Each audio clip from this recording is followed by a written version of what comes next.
and welcome to those of you who are just getting here to the conference.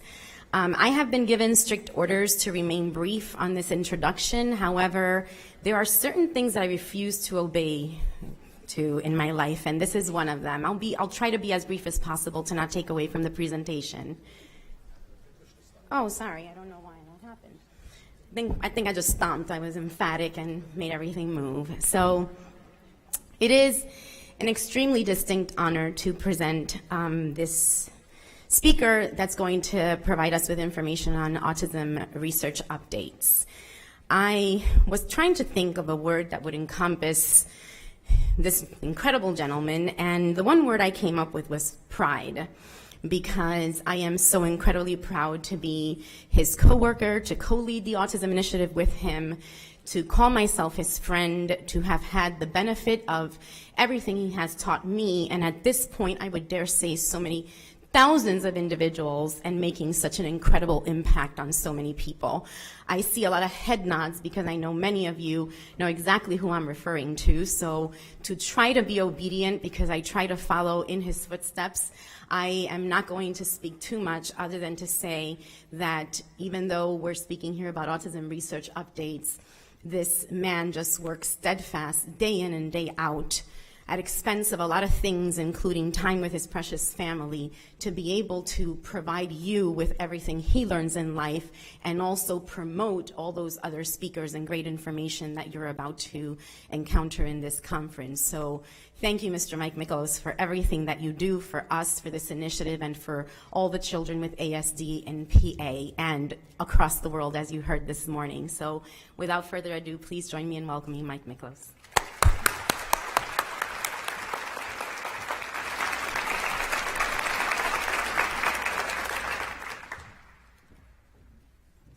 All right, good morning, everybody. Thank you, Amiris. It's an honor to speak to everybody here, as always.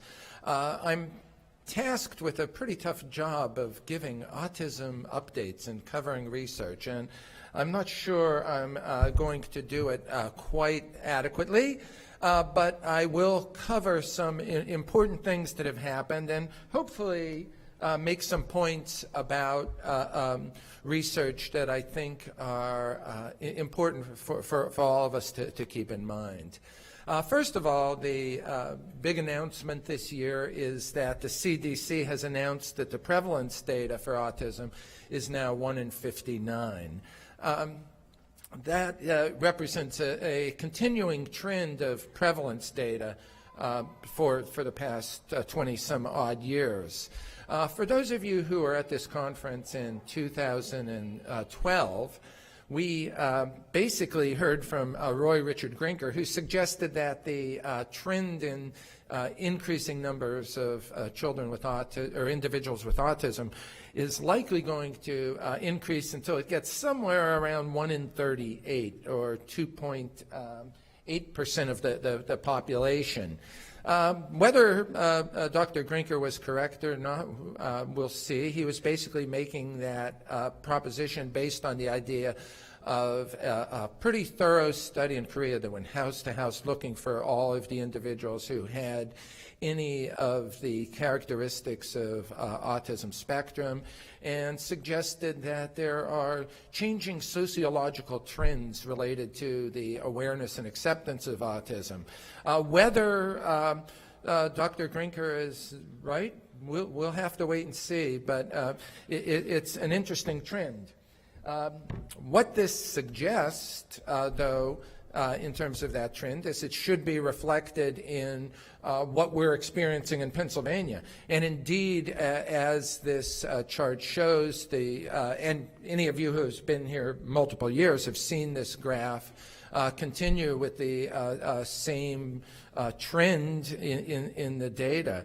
Over the past 5 years, the number of individuals in Pennsylvania who are receiving IEPs under the category of autism has increased 10,000 in terms of a number of 10,000. That is a significant increase. which we're all aware consistently suggests that there is a continued need for the work that all of you do. Quality services to the students who are receiving special education in Pennsylvania under this category is so important.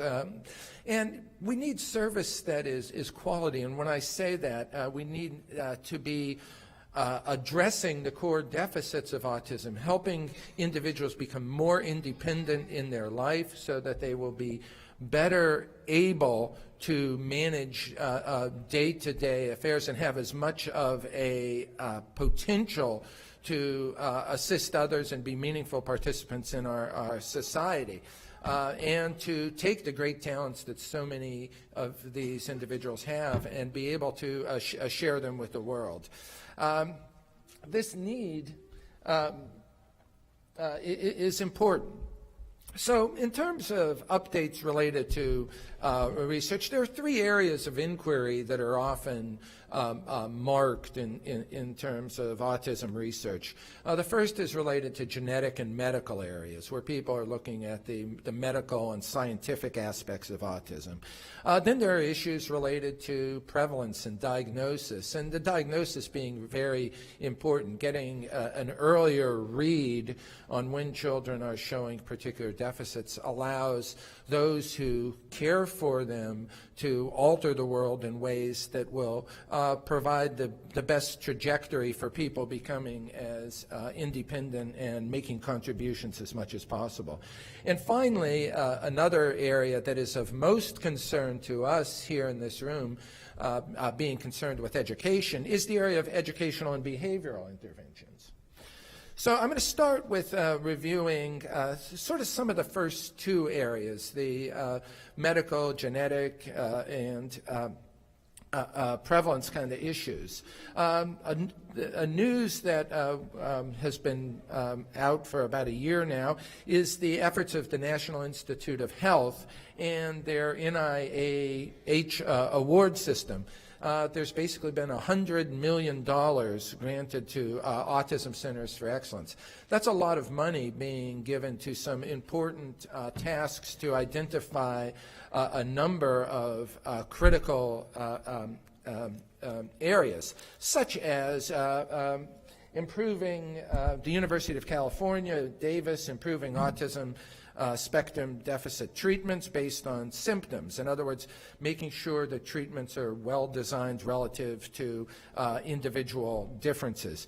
The University of California at Los Angeles, tracing autism spectrum differences to their origins in terms of physiology and so forth.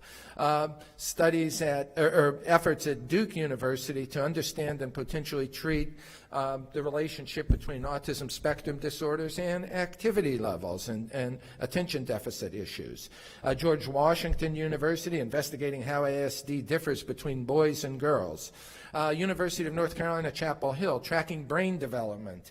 Drexel, evaluating screening for all toddlers, a very critical effort. The earlier we can get services better, the better the trajectory. And then Florida State University of Tallahassee looking at assisting parents in becoming effective interventionists for their children. So that is one broad area of research related to intervention that is important. The Centers for Disease Control back in 2007 implemented the Study to Explore Early Development, SEEDS.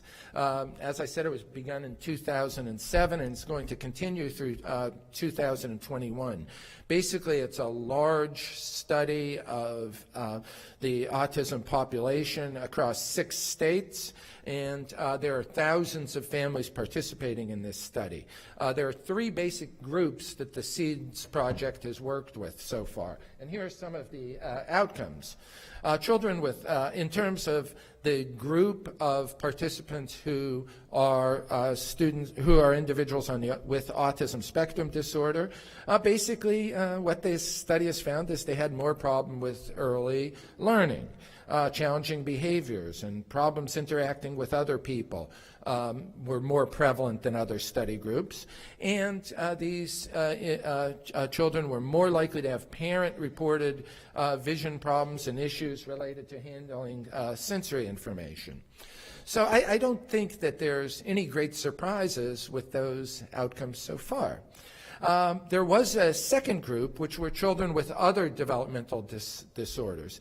This group was significant in that almost a third of this population demonstrated symptoms of autism spectrum disorders, but did not meet the full requirement, and had many of the same issues and concerns as did the autism population. The typical group in this study basically are demonstrating early learning abilities that are typical for their age and had much less behavioral social challenges than what would expect. Of course, that's the group that was studied. So basically, the SEED study went on to report certain facts based on this large group read, that almost half the children with autism spectrum disorders have average or above average intellectual abilities, that autism as a diagnosis is distributed across the population in regards to race, ethnic groups, and socioeconomic status. Boys, 4.5 times more likely than girls to be diagnosed with autism spectrum disorders. And most children who are diagnosed with autism after age 4, most children are diagnosed after age 4, although now we're getting much better at diagnosing even earlier. Again, not many surprises there. In terms of a lot of the work that's been done recently with genetics, basically, and I'm not a geneticist, I don't have a background in medicine, so I'm just giving you a general overview. However, basically what they're seeing is that there are changes in over 1,000 genes in the human genome that have been correlated with autism spectrum disorders. However, these associations have not been consistently confirmed. They're not predictive of the diagnosis. There are genes that alter the risk that have been identified. However, most of these gene variations have a relatively small effect. So that non-genetic factors may contribute to about 40% of the risk for autism spectrum disorders.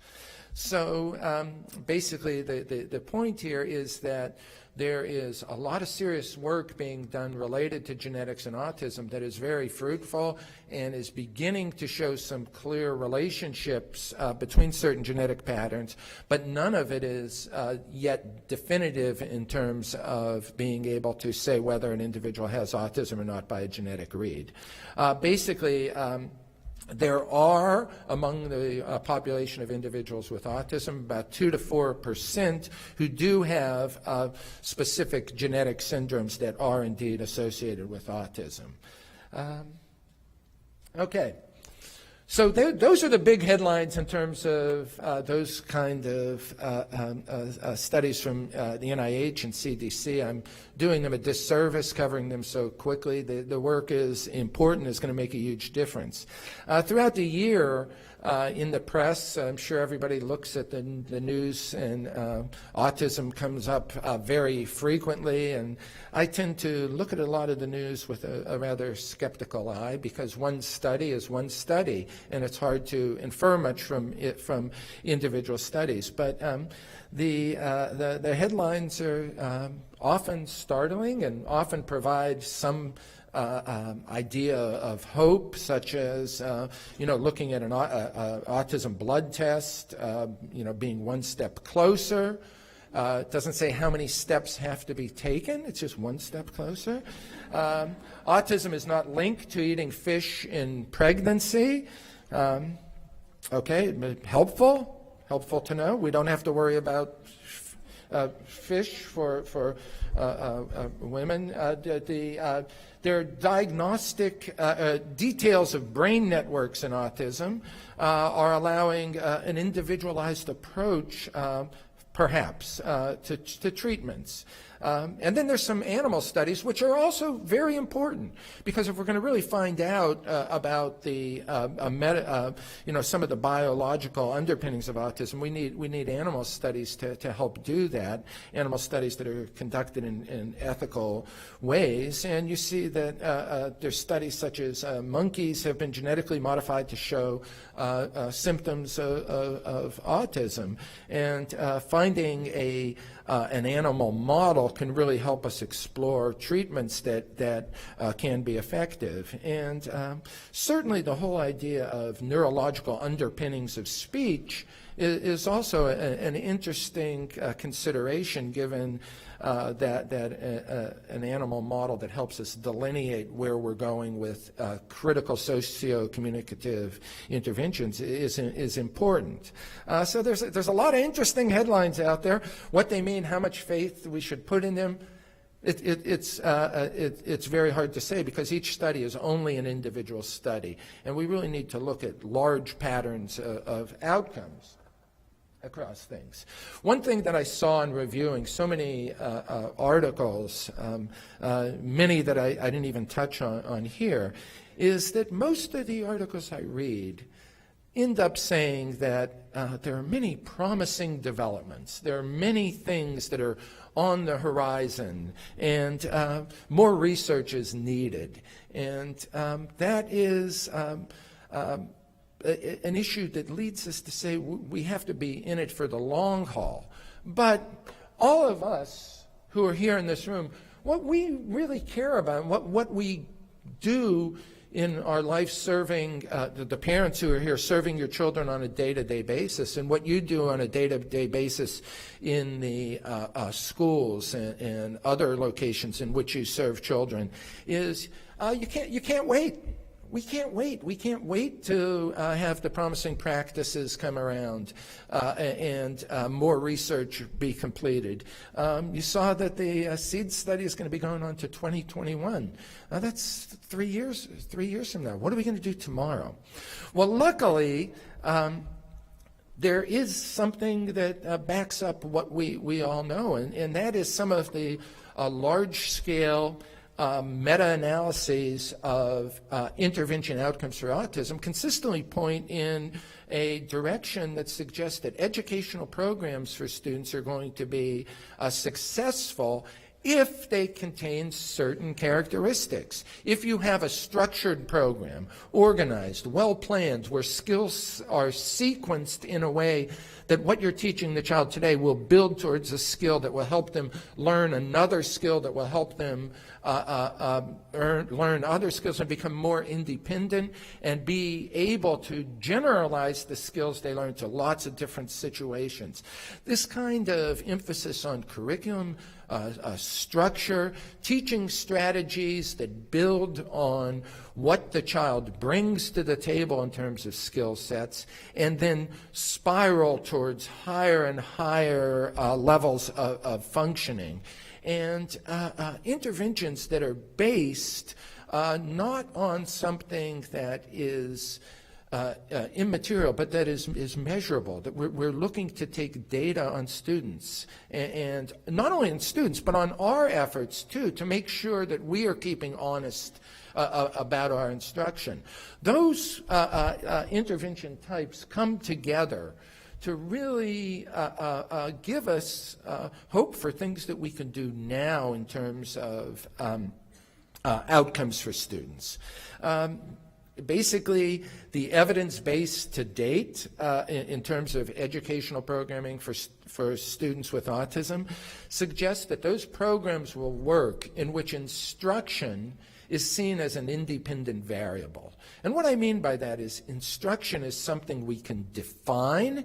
It's something that if we engage in certain practices of working with students, that will then change something about an independent variable, the student's skill set.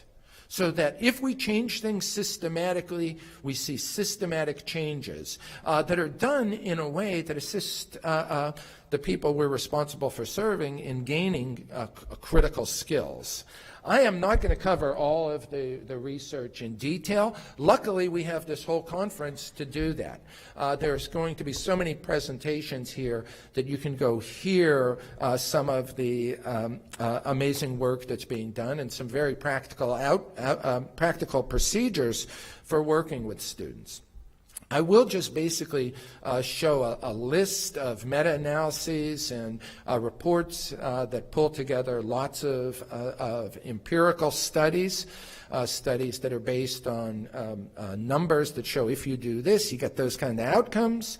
The study or the meta-analysis I'm listing here include the National Autism Center Standards Report and multiple others. These are all available online. You can Google each one of these and look them up.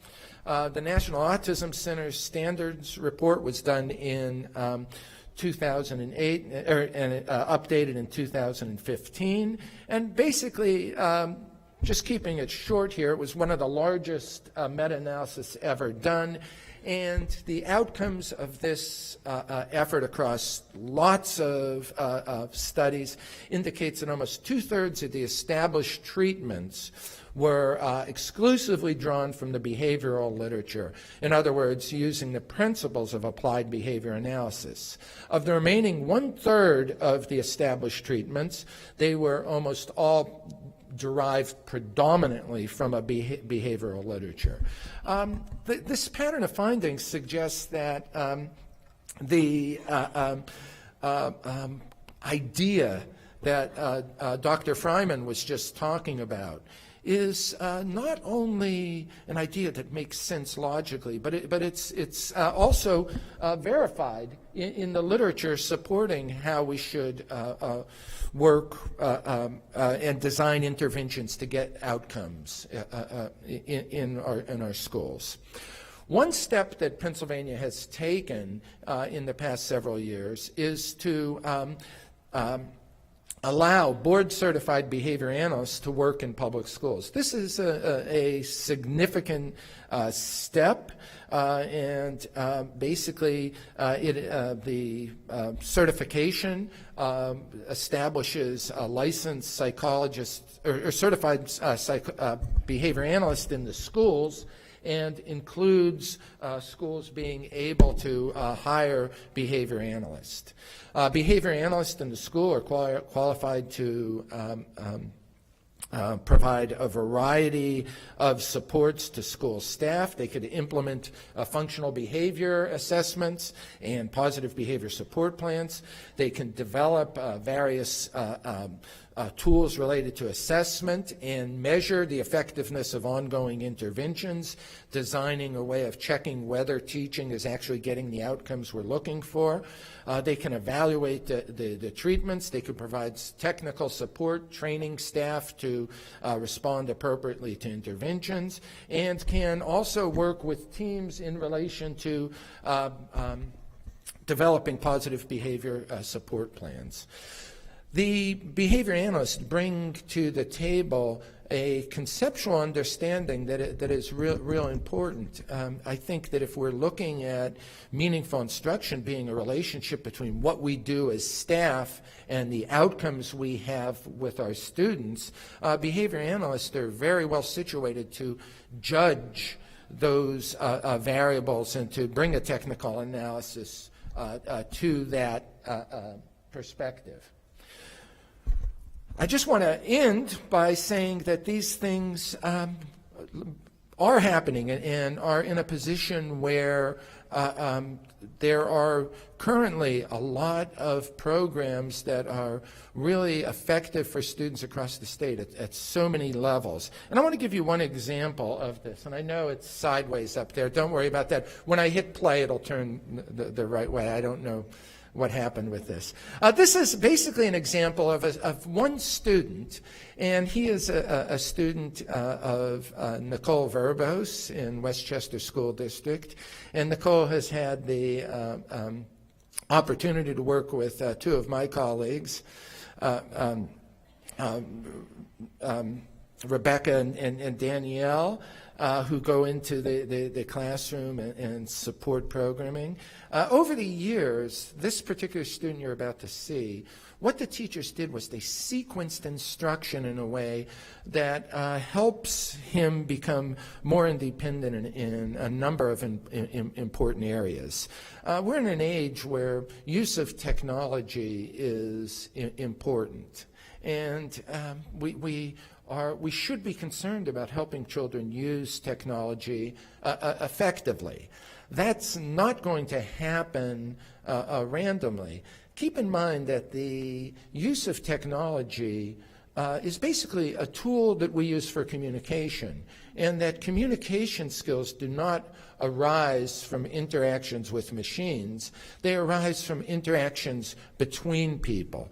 So developing effective social communication skills starts with human-to-human interactions, which Nicole has done beautifully in her class. Basically what she did, and I'll show a little bit more of this in just a second, she has worked to teach Agatish, the student you're about to see, how to make requests, how to ask for things he needs, and he has learned to do that with people. And you're going to see an extension of that in which that previous learning was necessary in the following video.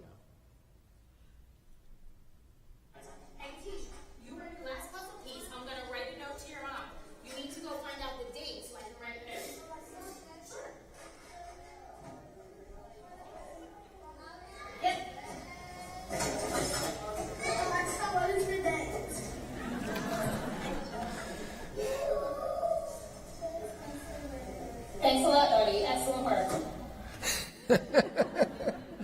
So, we're not going to teach them about credit cards yet.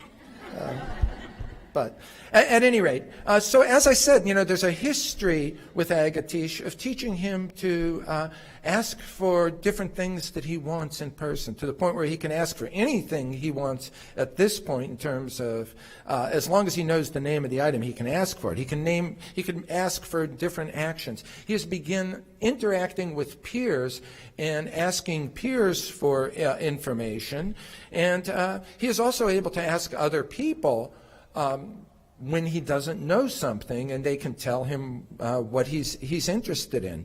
The use of a system such as Alexa allows him to independently access when he doesn't know. And that's where the teacher is going with this. But it all started with building all those preliminary verbal skills with other people. This was a very careful process involving identifying which skills were taught, were to be taught, and building sequentially towards other skills, and it's integrated with a whole system of learning, and eventually this will lead to him generating responses on his own for Alexa. Currently, they are still working on teaching him directly how to respond. So let's see another example of this.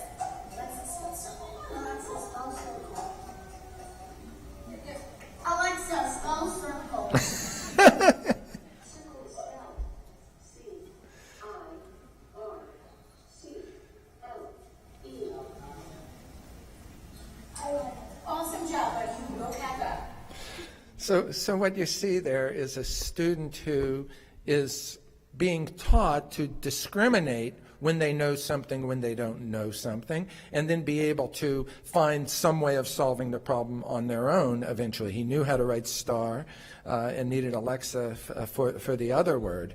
It's also interesting how our computers are getting to be like other people. Sometimes you have to speak up when you talk to other people. And one last video I'm going to show here is this whole process does lead to more than simply fact gathering. Nicole has artfully used this approach to also get some development of other social skills that will be extremely helpful to my friend Agatish. Whoops.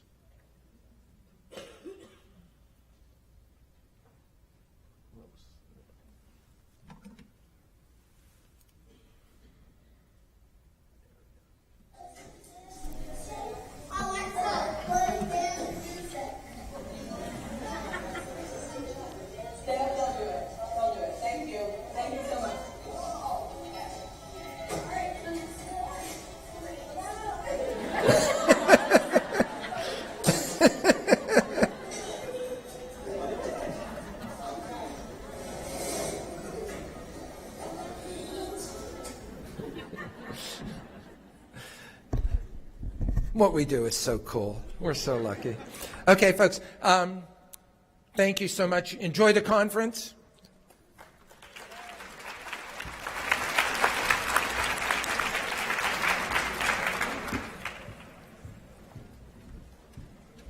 Thank you, Mike, for very insightful updates, and hopefully there will be more, right? And sooner than that promising research that's going to take years. The code for this session is ALL457. That's ALL457.